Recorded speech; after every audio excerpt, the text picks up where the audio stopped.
యాక్చువల్‌గా ఇన్‌స్టాగ్రామ్‌లో చాలామంది రిప్లై ఇస్తా ఉంటారు. లేదంటే మెసేజ్ పెడతా ఉంటారు. నాకు కొన్ని క్వెషన్స్ అడుగుతా ఉంటారు. సో, వాటిలలో ఒక మంచి క్వెషన్ అనమాట. నేను రిప్లై ఇచ్చిన వాటిలో చాలా ఇంట్రెస్టింగ్ క్వెషన్.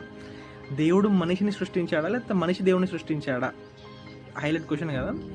సో, దీనికి ఆన్సర్ సింపుల్ చెప్తా చూడండి. ఇక్కడ దేవుడు మనల్ని మాత్రమే కాదు, ప్రతి జీవరాశిని సృష్టించాడు. లైక్ చెట్లని, పక్షుల్ని, కుక్కల్ని, ఆవుల్ని, ఈవెన్ చిన్న ఈగని కూడా, సూక్ష్మ జీవులు అంటాం చూడండి, అవి కూడా దేవుడే సృష్టించాడు. మీరు గమనించండి, ఏ వేరే జీవి కూడా టెంపుల్ కట్టలేదు, గుడి కట్టలేదు. అన్నిట్లో ఏ దేవుని ఆరాధిస్తే కూడా మనకు తెలీదు. మీకు అర్థమవుతుంది నేను చెప్పేది. సో మనిషి ఒక్కడే, నేను శివభక్తుడిని, నేను విష్ణు భక్తుడిని, లేదా నేను హనుమంతుడిని బాగా కొలుస్తూ నేను రామ్ భక్తుడిని, ఇలాంటి ఒక ఐడెంటిటీ పెట్టుకునేది మనిషి ఒకడే. అదేంటో నాకు అర్థం కాదు. ఇప్పుడు ఏ జీవి కూడా వేరే జీవికి హాని చేయవు. దానికి ఆకలి ఉంటుంది, ఆకలి తీర్చుకుంటుంది తప్ప. భూమి మీదకి వచ్చాం మనం, ఇక్కడ భూమి మొత్తం ఇల్లు కట్టేసుకొని ఇది నా జాగా, లేదంటే నాకు తర్వాత నా కొడుకు ఇవ్వాలి, లేదంటే ఈ టైప్ ఆఫ్ మైండ్ సెట్ మనిషి తప్ప ఎవరికి ఉండదు.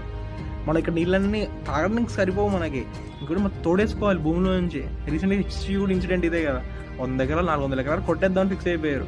సో ఏ జీవి కూడా ఇక్కడ దేనికి చెడు చేయవు. మరి అవి ఏ దేవుని గొలుస్తున్నాయి? ఒక్కటే క్వశ్చన్, మనిషి ఒక్కడే చాలా స్వార్థంగా, చాలా తెలివిగా, నేను ఈ దేవుడు భక్తుడు, నాకు ఈ దేవుడు కాపాడతాడు, నేను ఎన్ని తప్పులు చేసినా ఎన్ని పాపాలు చేసినా కాపాడేసిన భ్రమలో ఉన్నాడు. నిజానికి దేవుడు అలా ఉన్నాడు. సో మనం క్రియేట్ చేసుకున్న దేవుడు కాబట్టే మనం ఇంత పిచ్చిన కొడుకులా ఉన్నాం అనమాట.